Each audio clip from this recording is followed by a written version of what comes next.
हम आपको अब 11वां अध्याय सुना रहे हैं।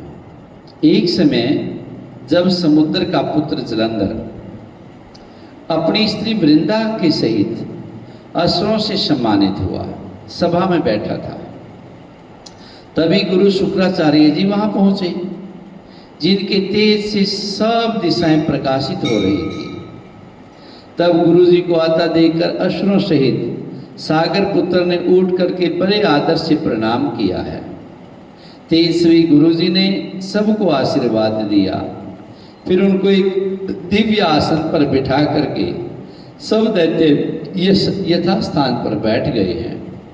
सागर पुत्र ने नम्रता से यह प्रश्न किया कि हे गुरु जी, राहु का सिर किसने काटा था?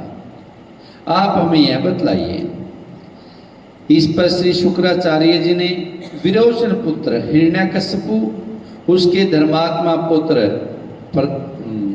का परिचय देकर के देवताओं और असुरों द्वारा समुद्र मंथन की संक्षेप में सब कथा कह करके यह बतलाया कि जब समुद्र से अमृत निकला, उस समय देव रूप बना करके श्रवभानु, जो राहु और केतु बने, वह देवताओं की लाइन में बैठ करके पीने लगे अमृत। इस पर इंद्र के पक्षपाती भगवान विष्णु ने राहु का सिर काट डाला। जब देवताओं की लाइन बनी हुई थी तो इस श्रवभानु के पास ऐसी शक्ति थी, ब्रह्मा जी की आराधना की हुई थी, कि अपना रंग रूप बदल देता था। तो इसने सोचा कि जो देवताओं को अमृत पिलाया जा रहा है, क्यों ना मैं भी इसका अमृत का पान करूं।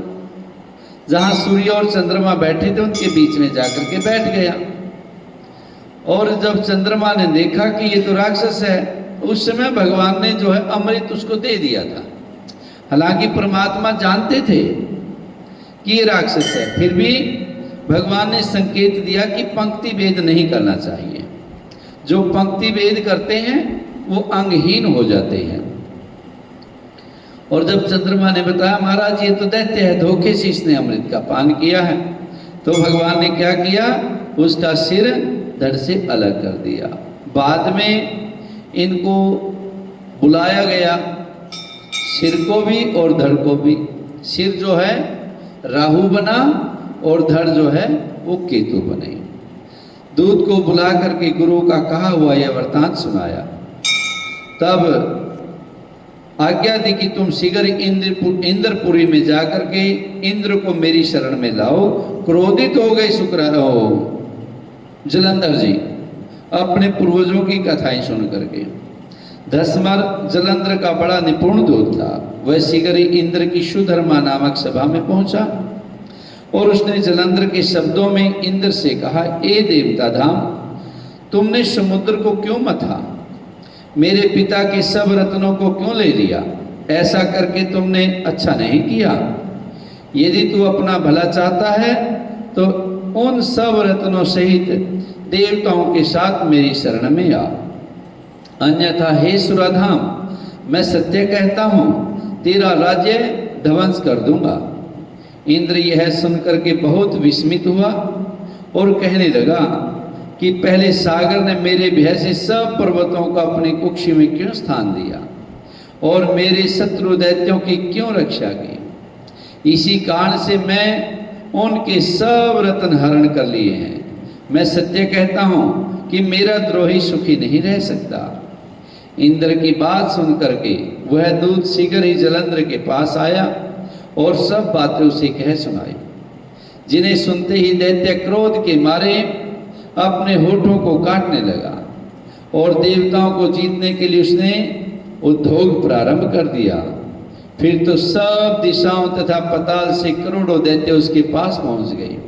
शुंभ निशुंभ सेनापतियों को साथ लेकर के जलंधर इंद्र से युद्ध करने लगा। शीघ्र उसने इंद्र के नंदन वन में अपने विशाल सेना उतार दी है। वीरों की शंख ध्वनि घोर गर्जन से इंद्रपुरी गूंज उठी है। अमरावती छोड़ देवता उनसे युद्ध करने चले। भयानक मार काट हुई। दोनों पक्षों के आचार्य अपने अपने मृतकों को जिलाने लगे असुरों के आचार्य गुरु शुक्राचार्य जी अपनी मृत संजीवनी विद्या, जिसको हम आजकल महामृत्युंजय मंत्र कहते हैं, और देवगुरु बृहस्पति द्रोणगिरी से औषधियां ला करके मृतकों को जिलाते रहे। इस पर जलंधर ने अपने गुरु शुक्राचार्य जी से क्रोध होकर के कहा, मेरे हाथ से मरे हुए देवता कैसे जी जाते हैं? जिलाने वाली औषधियां तो सब आपके पास हैं, फिर यह संभव कैसे है? इस पर श्री शुक्राचार्य जी ने गुरुदेव श्री बृहस्पति द्वारा द्रोणगिरी से औषधि लाकर देवताओं को जिलाने की बात बताई। यह सुनकर के जलंधर और भी क्रोध हो गया और श्री शुक्राचार्य जी ने कहा, क्रोध क्यों करते हो? यदि शक्ति है तो द्रोणागिरी पर्वत को उखाड़ करके समुद्र में फेंक दो, तब मेरे कथन की सत्यता प्रमाणित हो जाएगी। इस पर जलंधर क्रोध होकर के शीघ्र ही द्रोणगिरी पर्वत के पास पहुंचा और अपनी भुजाओं द्वारा उसे जड़ से उखाड़ करके समुद्र में फेंक दिया। यह तो भगवान शंकर का तेज था, इसमें जलंधर की कोई विचित्रता नहीं थी। तत्पश्चात यह सागर पुत्र युद्ध भूमि में आकर के बड़े वेग से देवताओं का संहार करने लगा, और जब गुरु बृहस्पति औषधि लेने के लिए द्रोणगिरी पर्वत पर पहुंचे तो द्रोणगिरी की जगह वहां पर उन्हें सुना मैदान मिला। तब वह भयभीत होकर के देवताओं के पास आए और कहा कि अब युद्ध बंद कर दो, तुम लोग अब जलंधर को नहीं जीत सकोगे। पहले इंद्र ने जो भगवान शंकर का अपमान किया था, यह उसी का फल है। यह सुनकर के देवता युद्ध की आशा त्याग अत्यंत व्याकुल हो इधर उधर भाग निकले। सिंधु सुत निर्भय होकर के अमरावती में प्रविष्ट हो गया और इंद्र आदि सब देवताओं ने गुफाओं में शरण ली। बोलो श्री नारायण भगवान की। 12वां अध्याय कल करेंगे।